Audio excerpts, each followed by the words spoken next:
Hello and welcome back to The Gentleman Psychic. I am your narrator, your host, Richard-Lael Lillard. Richard-Lael is one name, not two. If I were just Richard, I'd be a dick. Anyway, I am so glad to see you here tonight. I like to start a little bit early because I like the sound of the clock. And we have, about 2 minutes time. I see Ash was there waiting. Mr. Whiskey, hello, good evening, good evening. I am Mary Jane King. Hello again. I am so glad that I get to spend a few minutes here. I can actually read what you're saying. Ms. Nora C., hello, hi. Welcome, my friends. We are continuing to read The Devil's Letters to Mary Maclane. Oh, Ms. Whiskey too, Ms. Whiskey, because that's how you pronounce it. Whiskey. And I find it cute. Oh, thank you. Hi from Jomo. Oh, yeah, hi. Well, hello, welcome, welcome, welcome. Hello, Christy, welcome. So I started a gym. I started going to the gym, and I'm very, very sore. And the guy who is helping me train, oh, here goes the clock. We'll let that go.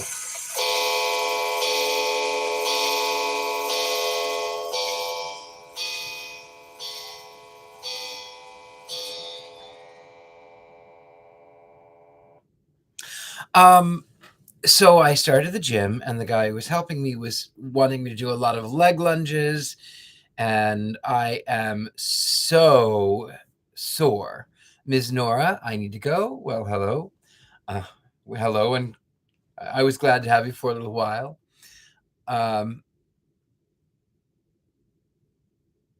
Sadly, I'm not in Rome, and I could catch the live. Anyway, so as I was saying, I joined the gym, and my knees are sore. And man, I need to go to the gym. Yes. And then also my chest is really sore. So I've been trying to make the right life choices, It's a little bit of magic to do well for the body. With that, my lovelies, I hope you have picked your poison. Tonight's poison is arsenic. It's not really arsenic. People ask me if I'm actually drinking real poison, and I have to tell them no, because I don't want people to think, but at the same time, anyway, I still do readings. Yes, I do. Mostly they're online since I've moved to New York, but good evening. Good evening. Glad you're here, Jessica Pollock. All right, my lovelies. Without further ado, I hope that you have had a good week. Let us read.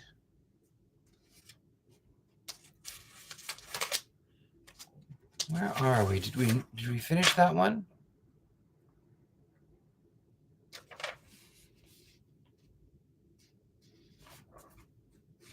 I mean, the chapters are so short. Here we go. Chapter 12. John Maxwell, good evening. Chapter 12.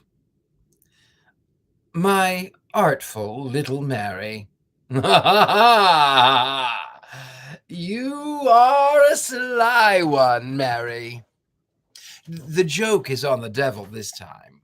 He is masculine enough to have had his curiosity aroused by your frequent allusions to your young woman's body, and feminine enough to wish to gratify that curiosity.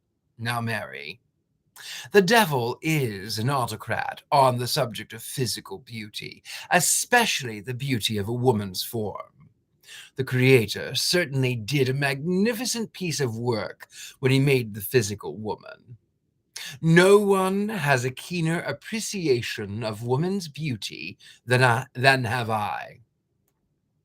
I know what constitutes the acme of perfection, what curves and contours lend to the most enchanting grace.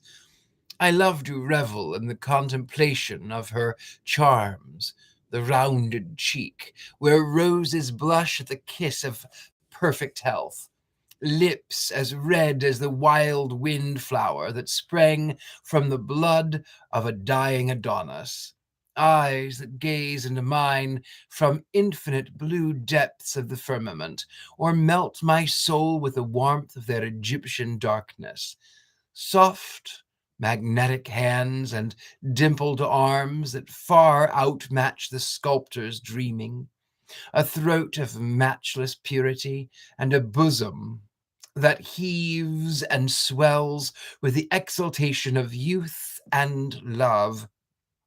I love to force myself still further into her privacy and study the slender waist and the magnificent development of the limbs, whose tapering lines are culminated in the slender ankles that ill suggest the full proportions they support. Lucky devil that I am. There are few dressing rooms that I do not enter. I linger in the silken folds of draperies and hide in the network of lace that serves as lingerie. I smile from the jewels that sparkle on a bare bosom, or mount the tiara that scintillates with myriad gems. I lurk in the diaphanous train as it plays in idle sport with a delicately arched instep. I play hide and seek behind her fan, coil in that fragrant petal of rose as it dies upon her breast. Yes, woman, I love, and woman, I love to flatter. I won the Queen of Paradise through flattery, and I still pursue her daughters. Women was created to be loved, to be petted, to be flattered. And when man fails to do his duty in this respect, it is an easy matter for the devil to supplant him. If a woman has a beautiful face, a perfect form, or an inherent grace, and her rightful lord neglects to show his appreciation of nature's kind bestowals, the devil is sure to tell her. You, Mary, with the characteristic archness of your sex, have told the devil about your two good legs, and have had so much to say about the perfection of your young woman's body, although you did confess to cunning distribution of 9 cambric handkerchiefs, and the dexterous arrangement of the striped moreen petticoat, that he decided to pay you a visit. Accordingly, he perched himself on the top of the low bureau on which you prop your feet to eat fudge and read Our Young Folks. Pardon me, I do not mean that you prop your feet on the top of it. And I watched the disrobing scene. The devil is no mischievous tattletale. He will not tell what he saw, but he was disappointed. Yours, not to be fooled, the devil.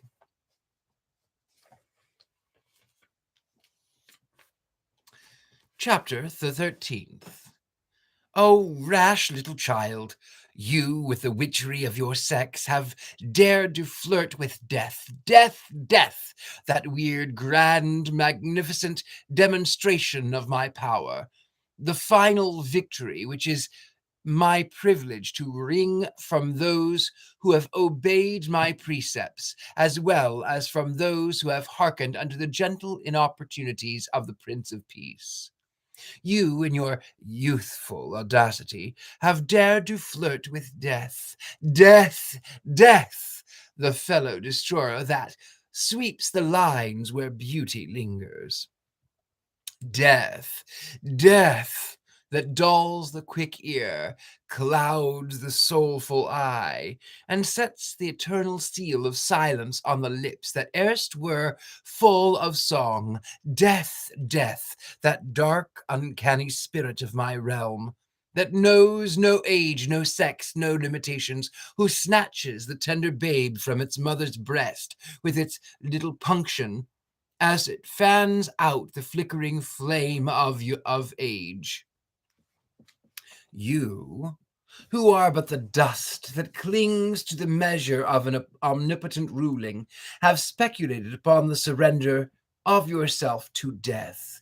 You who know not whence you came, nor whither you go, but only that you have dared to tempt that power before whose omnipotence even I shall quail. Have you, little Mary Maclane, ever thought upon that what slender cord your life suspends? Who gave it, and for what purpose? In your wild enthusiasm, you probably attribute to greater power than I possess. I can mar, I can destroy, but I cannot restore. That vague, intangible mystery of life, which has been breathed into the universe itself, even I have failed to grasp. I can wreak destruction upon the face of nature, but I cannot rebuild it. I can snuff out the subtle flame of life, but I know not where it is in the Promethean fire that can its light relume. Have you never, with any feeling of uncertainty, fancied what death might mean to you?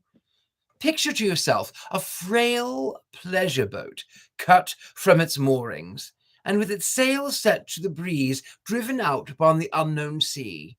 Will it drift forever in the calm security of a beneficent providence, or will it follow the red light of an alluring deity and rush to utter destruction upon either Scylla or Charybdis, which I have created to ensure an unwary? Yes, little Mary Maclane, you may flirt with death. You may taunt him with your waywardness, may dazzle him with the glory of life, but in due time the blackness of night shall envelop you, and death shall claim his own. Again, I say, flirt with death. Tantalize this wizened monarch with the captivating joys of youth. Array your beauty in its most resistless garb. Inspire him with the witchery of your smiles. Dazzle him with the beauty of your form. Intoxicate him with the nectar of your lips. He may not linger at your side long enough now to blight those charms with which you tempt him. But the time will come when he will surely wrap you in a shroud of eternal darkness. That cheek whereupon is painted the ruddy glow of health shall moulder and decay. Those eyes within whose depth the fire of youth is kindled shall dim beneath a misty shroud. Those lips, dipped, as it were, in carmine of the sunset, those lips that part with the mystery of life and love, shall crumble into dust. That young woman's body, in its exquisite beauty and symmetry of form, shall become the habitation of worms, and the spirit that is tenanted with shall take its flight to the undiscovered country from whose bourne no traveller returns. To the earthly record of Mary Maclane shall the append those fateful words, the end. Again, I say, flirt with death, if you will. At best, if you can only be a reason. The grim old reaper of time knows no distinction between thistles and wheat. Stretch your limbs upon the ground, drink in the beauty of the grey dawn, revel in the rich, warm glow of the noonday sun, and grow melancholy in the soft purple tints of the sunset. For the night will surely come when all will be lost in shadow. Flirt with death. For when the harvest of time shall have claimed your poor little Mary Maclane, your unmeasured egotism, your incomparable intensity, your mountain of genius, your young woman's body will cut very small figure in the dominion of the devil. The fancied flights of genius through which your morbid imagination leads you will then prove to be the promptings of an idiosyncratic mind and an immoral heart. The great genius that rose to cast forth its mutterings against the stupid old world, and communicated its low, sordid, baleful, vicious iconoclasm to the hearts of the unsuspecting, will be but in an infinitesimal atom in the realm of the unknown, when the flirtation with death shall have ended. Yours reproachfully, the Devil. Chapter 14. My hysterical little Mary. Ha ha ha ha! I am amused. Even the devil is sometimes amused, you know. Your egotism and your genius affect me periodically like a ridiculous incident that has happened to one. They are constantly recurring to me in all the phases calculated to appeal to my marvelous sense of humor. You are the only one among millions of your kind. Thousands of others have reached the age of 19 years and have still retained their faculties to a much greater degree than you have. Countless scores of others have been blessed with stronger mind, a more human heart, and a more perfect body. God's laws of existence do not apply solely to you, nor was the devil's kingdom created alone for your enjoyment. Out of the nothingness of your life, you have given to the world a conglomeration of nothing, neatly expressed, I grant you, and the rebound has been nothing. You have not become, as you expected, a censure of the world's eyes.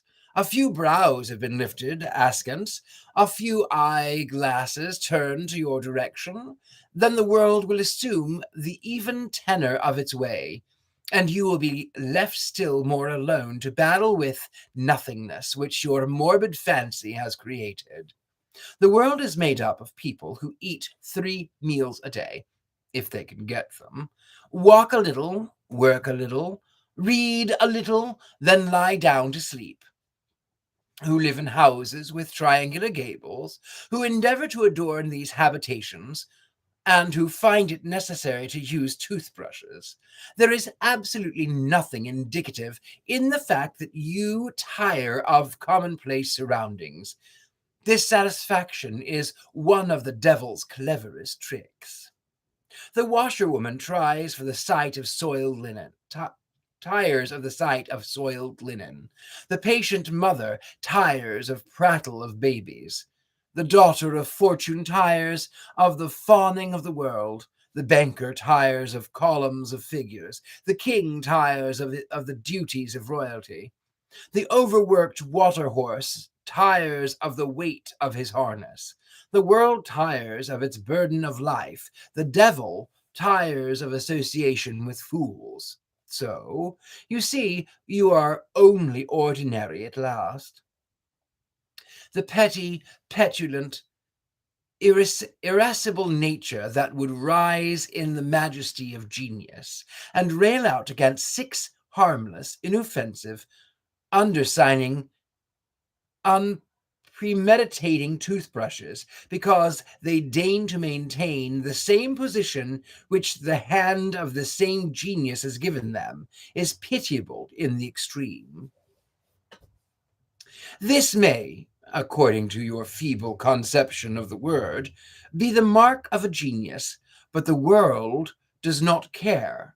The toothbrushes do not care whether you are a genius or not. If you are a genius, be a genius. Do not go into the bathroom and curse half a dozen deaf, dumb, blind, inanimate toothbrushes. Go out. Talk to the mountains. Invoke the ear of the heavens. Apostrophize the universe. Or, what would be just as effectual, talk to yourself, but in the devil's name. Spare the toothbrushes. Go forth in your loneliness and weariness and proclaim the fact that you are a genius. Lay it before the triumphal march of the sun, dispense it through the soft moonlight, attach it to the tail of some scandal, or, if you would like it more widely circulated, confide it to your best friend. But, for the love of the devil, don't disturb the peace of toothbrushes. In your most erratic moments, when the flights of your genius are most sublime, when the little contemptible world is most contemptible to a soul that must go beyond its limits for amusement, when your marvelous genius sense has been entertained with the music of the spheres, do not descend into wrath upon 6 honest toothbrushes that are filling their modest sphere in a life a little niche above the ledge in the bathroom. You may hate yourself, curse God, and love the devil, but do not profane toothbrushes. Behold the toothbrushes. They toil not, neither do they spin, and yet I say unto you that even Solomon in all his glory was not arrayed as one of these. Spare the toothbrushes, your reprimanding devil.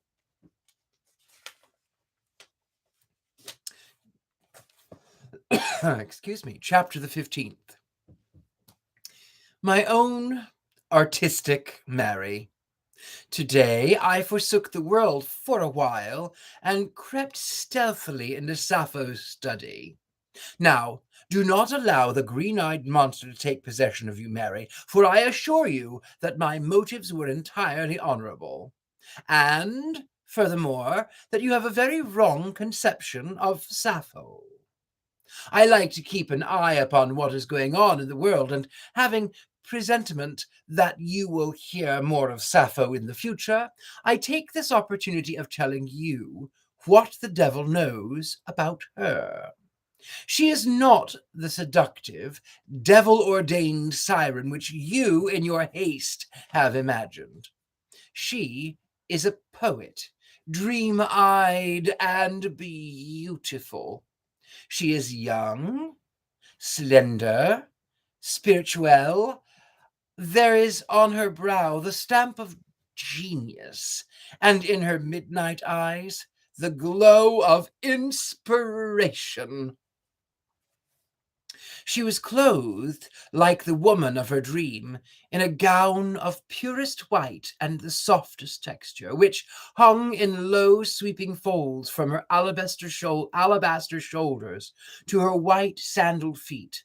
Her black hair was bound like that of the women of olden Greece with a fillet of silver, which encircled her brow, and seemed to shed a soft radiance about her head. She was seated at a quaint Rosetta wood table inlaid with mother of pearl, and she was either unaware of my presence or else she chose to ignore me entirely.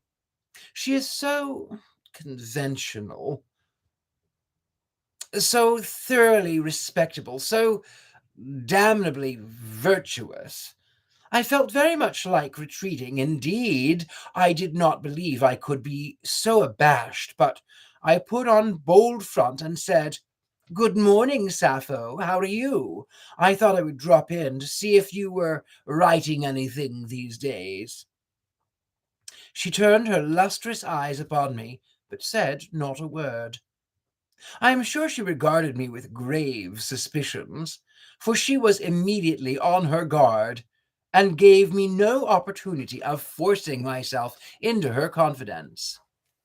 I, however, saying to myself, "Nothing dared, nothing won," perched myself on the corner of her table and endeavored to interest her in the devil's affairs.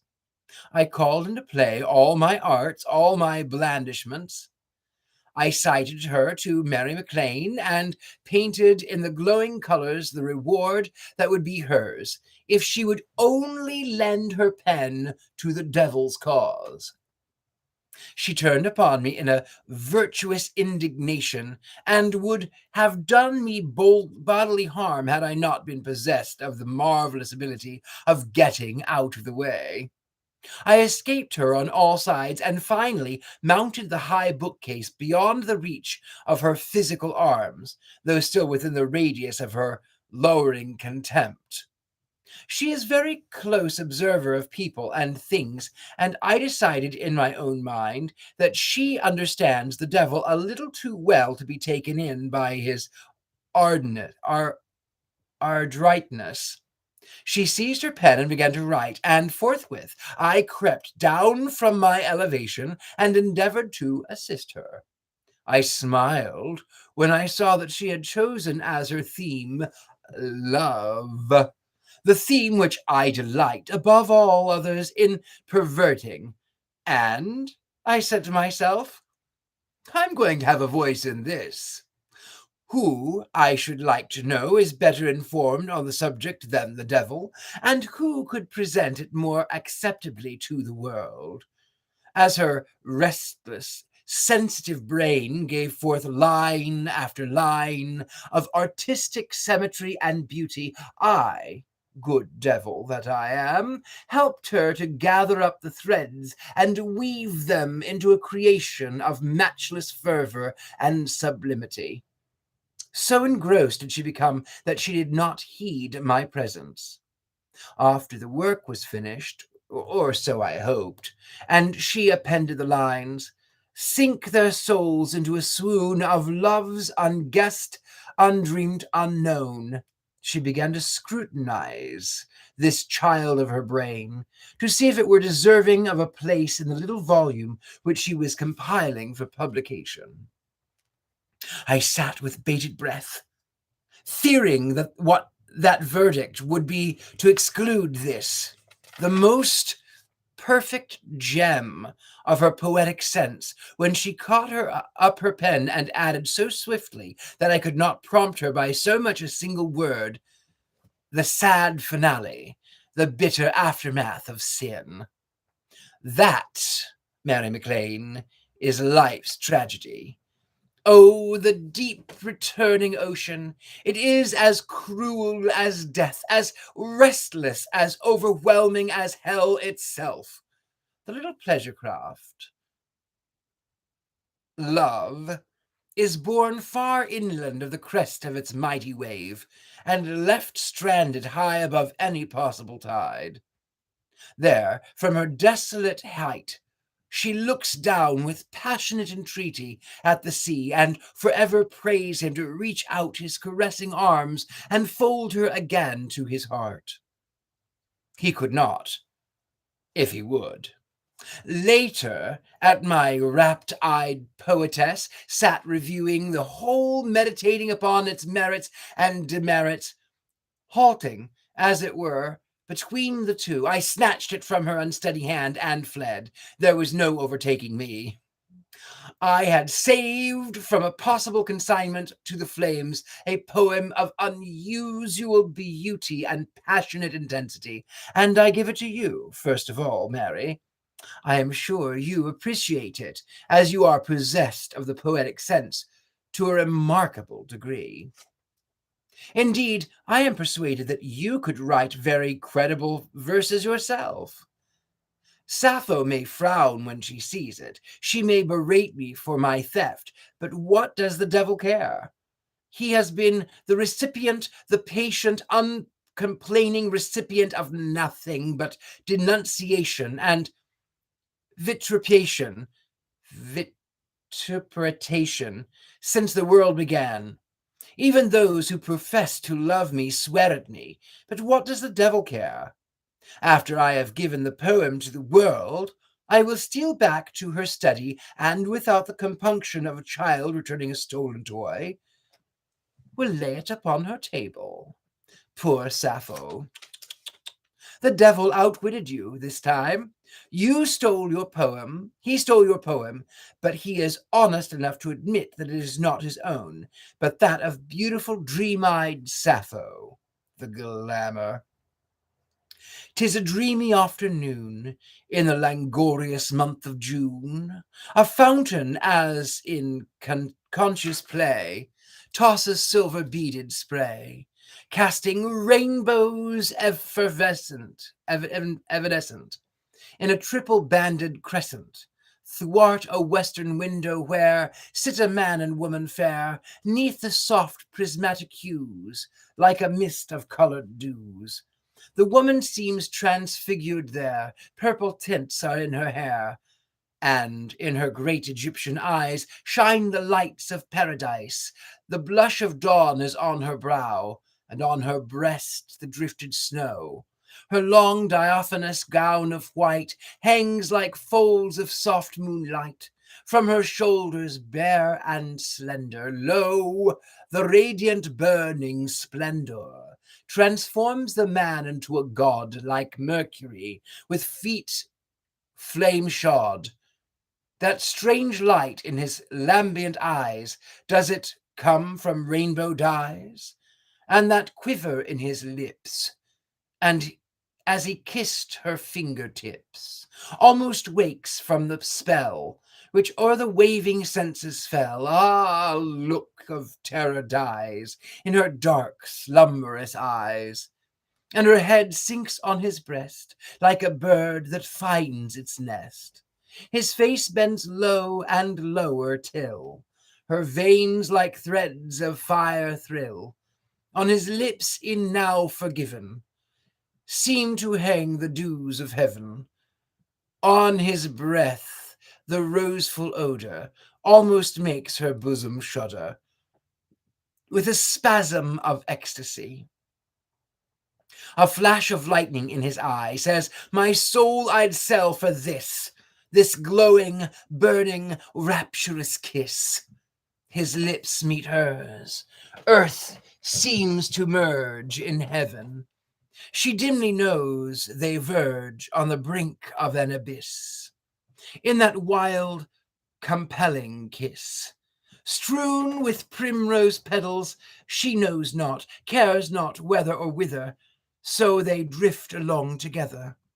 Bodies melting, souls commingling, brains forgetting, pulses tingling. On they float to fields supernal, dreaming all this bliss eternal. In their blood a seething fire, in their brains a wild desire. Unable to contain the measure of this all-consuming pleasure, sink their soul into a swoon of love, unguessed, undreamt, unknown. Alas, they soon begin to waken, like a lily bruised and broken. In his arms she lies while slow, fades the glamour and the glow. Wifely honor in the dust, violated husband's trust, and for what? Ah, God, what not? While the bliss is unforgot, slowly, slowly back they're drifting, while the rosy veil is lifting, helpless to resist the motion of the deep returning ocean. The sun is set, the rainbow fled, which o'er their forms and faces shed the aureole of living fire. Oh, the wraith of quenched desire! Nothing save the deadly gallows cast more ghastly, ghastly shadows. Back at last to life and duty, vanished is their dream of beauty, and they kneel and weep the grave of rashly murdered love. Yours poetically, the Devil. Chapter the 16th. My Mary of Moods. A genius, and 100 years ahead of your time. You should be able to serve the devil's cause quite admirably. However, the devil's work must be cleverly done, and he must make no mistakes. A further analysis of yourself might give him a clearer insight into your capabilities. Poor, lonely, premature Mary Maclane. The path of genius is solitary at best, though strewn with tokens of the world's admiration and illumined with the light of inspiration. The way must nevertheless be trod alone. The world may sit by and look as at its passing, but it never enters the race. Genius lives in an atmosphere of its own. Why? Because it would scorn association with the world? Because it would hate its natural surroundings? Would it build into itself a temple in the flesh and then despise its architecture? It is only the mind of genius that can descend to the level of those less gifted than itself. Only the eagle in its flight that can comprehend the circumscribed sphere of the meadowlark.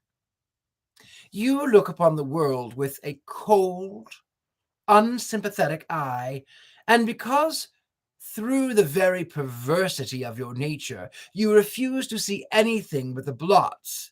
Are you a genius? Because you have taken existing conditions and, according to the standard of your own philosophy, you have found discrepancies and inconsistencies. Are you a genius? Are such sweeping assertions as men are idiots and women are inane and the dedications of genius? It is only fools who accommodate themselves gracefully to their surroundings, only fools who measure life by a standard, only fools who prefer to find good rather than evil. Is it because you hate your mother, revile the memory of your dead father, and go into the hysterics at the sight of a toothbrush that you fancy you are a genius? In fact, now, Mary, what have you ever done to convince the world that you are a genius? You have penetrated into the deep shadows. Ah, but you have remained there. A genius would have emerged into the effulgence of truth. You may believe yourself to be a genius, but this hallucination will bring you little satisfaction until the world proclaims you such. After all, it rests with the world, the poor, stupid world. The epithets of denunciation which you have hurled at mankind will prove to be as preposterous as popgun aimed at the moon. Or, to come down to a more likely plane, you have assimilated the petulance of a child who pouts and says unkind things of her mother because, in the distribution of apples, she did not get the largest and reddest one in the lot. Go off into your corner and pout, little girl, but do not come forth and assert, I am genius. That will never induce the little brother to give back the apple you coveted. Do not deplore your fancied ill-timed appearance. An apostle of the devil was never out of date. Since man's incarnation, the forces of sin have been at work, and many before you have risen up and declared themselves to be the devil's anointed. Even the devil is a little leery of such sweeping protestations. I take nothing for granted, and before I can believe you are a genius, you must demonstrate the fact. Your course, so far, has been such as to evoke condemnation, not only from the world, but also from the devil as well. 100 years ahead of your time, and what do you imagine the world will be 100 years hence? Will the stern doctrines of decency and the right have disappeared? Will the marriage ceremony that God ordained right, without which the home itself were impossible, have been obliterated? Will evil propensities of human nature run the riot? Will there be no work for the devil to do? Will genius enclose itself in a magnifying glass and egotism become a cardinal virtue? Will family ties have been dissolved and mother love have become the legend of the past? Will there be no counter force than to declaim against the philosophy of Mary Maclane? There may be no toothbrushes on the ledge in the bathroom, no pile of stones and a barrel of lime on the vacant lot across the street, but humanity and the laws governing humanity will still remain the same, in spite of all you and I can do, Mary. There shall be marrying and giving in marriage, even when the Lord comes. The forecast of the world which you have risen to declare is for some future world instead of Mary. The devil can only laugh at your blundering, hypothetical, sin-warped logic and smile at your self-centered genius and your hell-bought egotism. He deplores the fact that you are not loved by the world, for his most successful votaries are usually those who come from the ranks of the world's anointed, and not those who are disgruntled with the world and serve the devil for want of better cause. Before you become acceptable to even the devil, you must rid yourself of the absurdity that you are a genius. Assume any role that you are capable of sustaining, but do not call down upon your head the wrath of the devil by exposing in such an unguarded manner the secret workings of your heart. Take your fancied genius into custody. Do not let the spoiled child of your bosom drag out, for the edification of strangers, the skeleton from the family closet, until you have learned to hide your teeth and cushion your calves. I will hesitate to entrust to you any great commission. No one would knowingly take a rattlesnake to his bosom. I may charm with the necromancy of your kind, the man-devil whom you await, but you can never capture him. The poisoned fangs which you have exhibited would deter even me. Consider your ways, for there is much I would have you do. Your kind and counseling devil. Chapter 17. My own strenuous, tempestuous Mary, periodically you fail completely, madly in fall. Periodically, you fall completely, madly in love with the devil. Periodically. That's a nice, convenient way of falling in love. In part of the time and out the rest of the time. Few lovers, I think, least of all the devil, would be satisfied with such love. Still, in your case, it is almost a necessity, Mary, because of the nature and intensity of your passion. You could not endure the boiling, seething cauldron of such love as you describe without an occasional respite. No one could live with the sparks of fire and ice crystals running riot in his veins continuously. 1,000 pinpoints piercing his flesh, and every point of pleasure, and of every point of pleasure, and of every point of pain. Besides, he would surely strangle them with a stream of milk and honey, and the blossoms of cherry, flowing down his throat continually. It struck me that would be a good mixture for cough syrup, milk and honey, and the blossoms of the cherry. You might get a patent on it, Mary, so that you wouldn't need to write any more portrayals. You know what it is to love, little girl, without any doubt. But you do know what it is to be loved, and by the devil, and in the devil's own fashion. Perhaps I'm not always the gay, debonair creature you have pictured, sitting so nonchalantly beside you in a frail willow chair. Of course, though, I can be all things to all men. To you, I have fascinating steel grey eyes, because you like them. Strong steel arms, because you like them. And am enchantingly, adorably wicked. I am bold, complacent, self-supreme.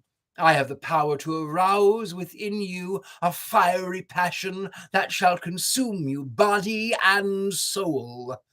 I can press you with my strong steel arms till you could wish that life, death, eternity were measured by the limit of the devil's arms. Again, those same steel grey eyes can chill the timid, shrinking heart with one look of their frigid depths.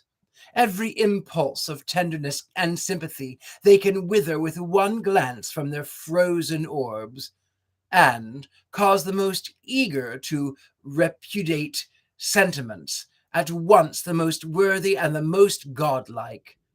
It is no idle boast to say that I can crush almost any heart with my stolid indifference. The average human can buffet heat or cold, praise or condemnation, but falters beneath the sphinx-like spell of indifference. Many of the most notable victories have been won by the application of blank, bitter indifferences. What is more fatal to love than indifference?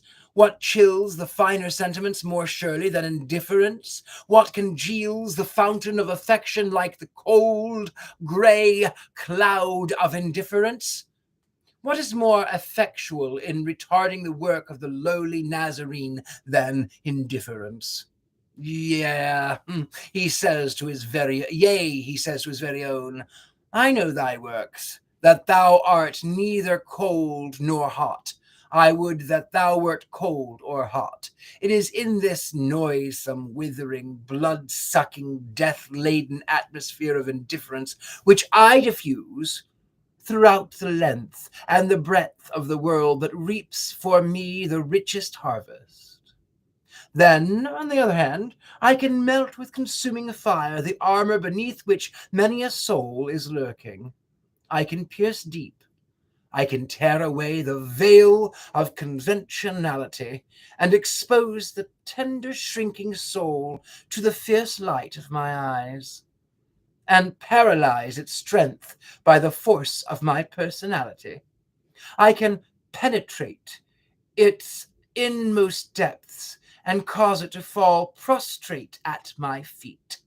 I can force myself into the sanctity of its virtue, and with the hot kisses of its virtue, and with the hot kisses of my devilish desire, awaken the passion that lies slumbering there, and make it rise to meet my own.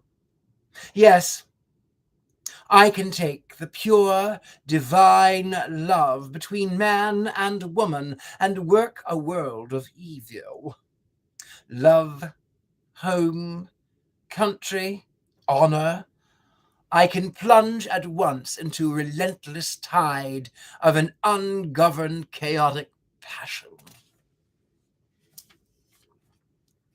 I can gaze into the eyes of purity, melt the shroud in which the kind nature has enwrapped it, breathe upon its senses love's sweet intoxication until it trembles, falls, and is lost in mad delirium.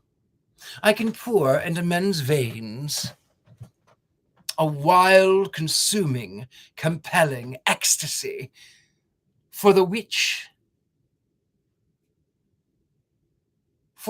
life would be no account, and heaven would be dearly bought. An overwhelming flood that knows no law, no limitations, no God but its own desire. Yes, this is my greatest glory.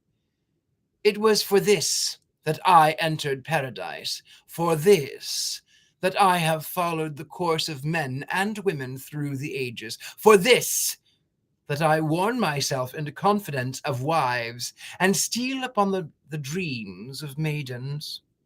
It is for this, little Mary Maclane, that you implore me to come to you, for this that you pine in loneliness and gloom, this glamour of hell, this red, red light of the devil's presence.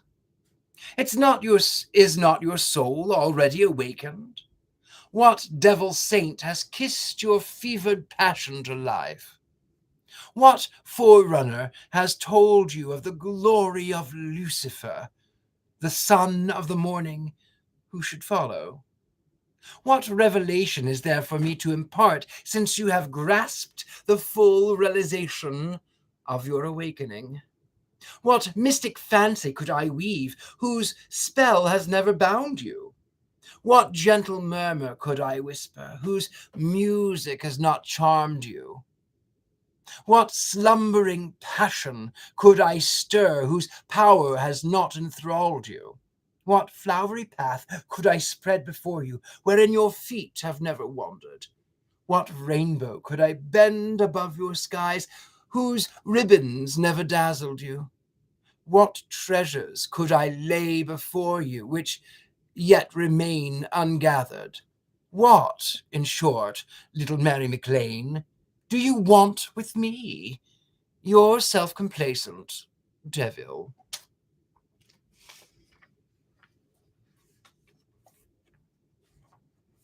Chapter the 18th. My little genius, for I sometimes think you are such. A pile of stones and a barrel of lime, a wonderful theme for contemplations. Well, it is something to at last to be a pile of stones and a barrel of lime, although the devil fails to see any possibilities in either except as they affect Mary Maclane. A pile of stones and a barrel of lime is surely a pile of stones and a barrel of lime. Whether they fill you with enthusiasm over the possibilities or whether they drag you lower by the very sordidness of their individuality, they are, nevertheless, a pile of stones and a barrel of lime. Rains may come and floods may rise, the hot winds of the desert may sweep against their responseless dimensions, summer may smile or winter may frown at their unsightly proportions, charitable vines may weave a web of verdure around the rude exterior, and the chipmunk may find a safe retreat behind the stony portals. But they will nevertheless remain a pile of stones and a barrel of lime.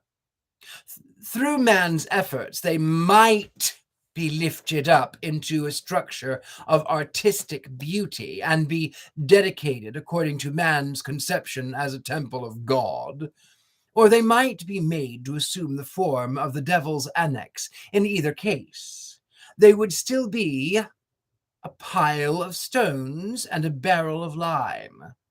They might resound with an anthem of thanksgiving or groan under the excesses of vice. They might harbor the home of love and happiness or become the tenement of sin and prostitution. But they would still be a pile of stones and a barrel of lime. When you sit with your head pillowed upon your arm against the windowsill and gaze with Madonna-like affection into the space before you, the devil regrets that the only apparition that rises up to confront you is a pile of stones and a barrel of lime. He can lead you through lofty flights of imagination. He can torture you with the mythical presence of the man-devil.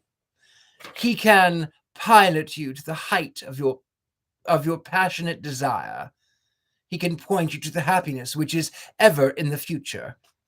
But you must surely return to a pile of stones and a barrel of lime.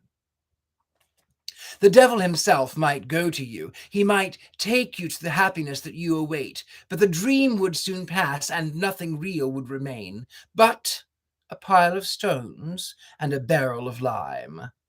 The devil might love you for 3 days. He might abandon himself for that length of time to the enjoyment of your proffered passion, but with his disappearing would arise before you in startling vividness a pile of stones and a barrel of lime. He might take you in his arms and waft you in clime of bliss unknown, unthought, unmeasured. He might lull you into dreams that would disclose you to the paradise of hell. But you would surely awake to the stubborn vision of a pile of stones and a barrel of lime. The devil might respond to your litany. He might deliver you from the damnable nothingness of your life, even from yourself, but never from a pile of stones and a barrel of lime. The devil has always been the devil. He has made many wars and won many victories. The archives of the world are filled with his records. He has swept the principles of truth from their pedestals and marred the most sacred handiwork of God. He has injected into the very heart of humanity the poison of his own personality, disclaimed the existence of virtue, and laughed in derision at the thought of honesty and honor. He has robbed manhood of its glory, womanhood of its noblest work of God. He has wrecked the body, brain, and soul, but he can neither damn nor defy a pile of stones and a barrel of lime. He can take your wooden heart and torture it with the most exquisite pain, bruise it, break it, torment it into insensibility, but he is powerless to move a pile of stones and a barrel of lime. You are right, little girl. The sun moves, the stars set, the moon peeps at you for a season and is gone. The breezes whisper a song of the sunny south or whistle a cadence from the frozen north, then pass on. The devil, while ever present, is always shifting his position like the flitter in a kaleidoscope. But there is ever remains an unchallenged consistency, a pile of stones and a barrel of lime. Hate them for their sordidness, turn from their inertia, curse the world because of them, damn everything. They will nevertheless remain like the Sphinx, mute, immovable, unimpressionable, a pile of stones and a barrel of lime. After all, since they are the only real things in life, what would you do if there were no pile of stones and a barrel of lime? Yours, with the consistency of a pile of stones and a barrel of lime, the devil. Chapter the 19th. My presumptuous Mary, and who are you that you should ask the world for love? Can it be that you, who have reviled the world, and who have found your keenest enjoyment in misinterpreting the natural beauties of the world, you to whom the poetry of sound is but a hideous jargon, you who would make love the byword and jeer of every human tongue, have asked for its bestowal? Can love, which is the fulfillment of the law, find an abiding place in the heart which contains a germ of every crime? Can the being whose paramount desire is to cultivate these germs until they become a ravaging disease, ever harbor a sentiment of love? What right have you, who have never loved the world, to ask the world to love you? We reap what we sow.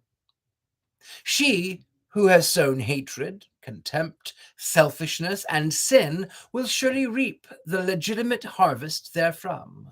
Do men gather grapes of thorns or figs of thistles?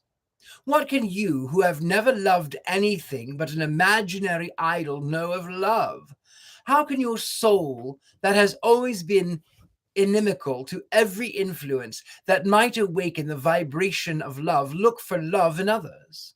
The fountain of your existence has been closed against the pure crystal waters of love, and has sent forth only defilement from its own pollution. Can the heart, which has never felt a sympathetic beat, win sympathy from others? Can the hand, which ever offered a gracious gift of love or charity, ever hope to grasp their recompense? Can those eyes, which never saw the beauty of the world around, ever behold the blessedness of human kindness? Can those lips, which are always curled in scorn, ever melt under the rapture of divine love? Can that soul, which has no instinct but for crime, ever receive the measure of an all-consuming, all-powerful, eternal love? Love is not drawn into the cold, stony paths of selfishness, nor courted by the revelations with which you have attempted to invite it. The intensity which you have endeavored to construe as a capacity for love is only another way of conveying the world your unparalleled selfishness and your unpardonable egotism. Love is not won by the renunciation of its principles, nor held by the abandonment of that which first called it into existence. Love seeks its own. It lingers around the paths of those who cherish and receive it, of those whose hearts have been enriched by the overflow from their own abundance, and find an eternal dwelling place in those lives which have been shaped according to its own precepts. It sometimes halts at the door of those who blindly sacrifice it on the altar builded to its own honor and glory. Then love is gone, but its shadow remains, its ever-haunting shadow. Over brilliancy, over song and revelry is cast the gloom of its disappearing. Upon many a scene of mirth and gladness, its mythical impress is traced. Across many a life where pleasure reigned, its tall, gaunt arm appears like the finger of fate. The shadow of love is more weird, more terrifying, more insupportable, more vast than nothingness. It is only vacancy, complete vacancy, that you know, or has the gaunt spectre of love spread its lengthening outlines across the way of your young life? Is it the first appearing of love that you court, or are you seeking to coax into the life the shadow of a departed dream? Ah, Mary, believe me, nothing is so dead as passion outlived. A vanished emotional, nothing so impossible of resurrection as a feeling outgrown or forgotten. You hold out your hand to the world as a mendicant and beg for love. Love! You curse the world that gives you a stone. Why should you? The world loves only those who love the world. Love the world who loves you, and the world loves with you. Hate and the world, and you hate alone. Love the world, and the world loves with you. Hate and you hate alone. Forget yourself, your loneliness, your genius, your wickedness long enough to give the world a few kind thoughts, and the world will think more kindly of you.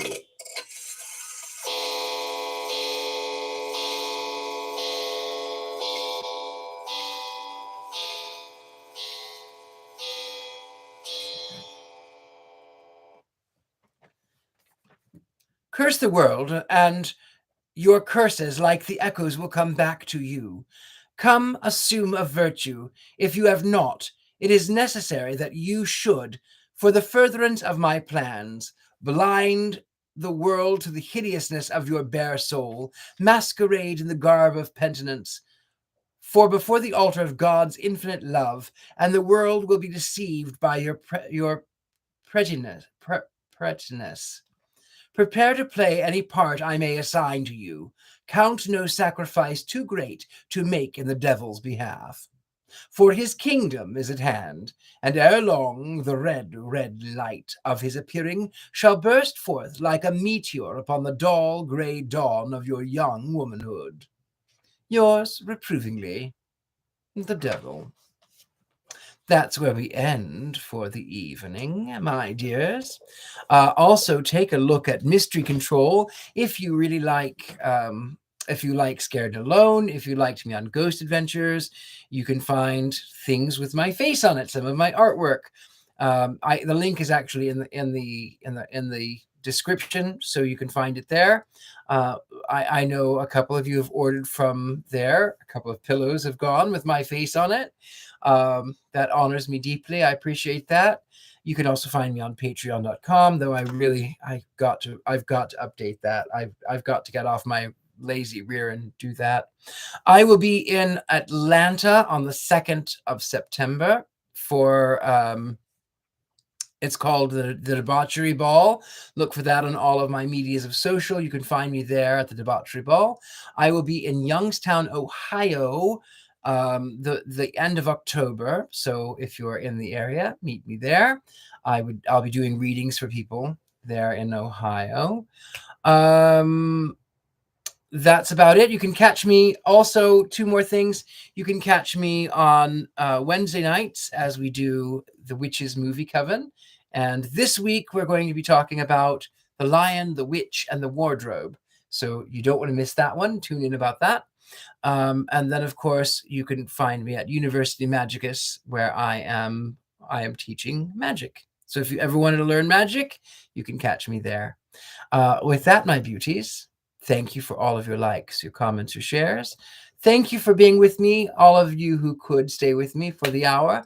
I so appreciate you, and I love each and every one of you. This devil is honored by your presence.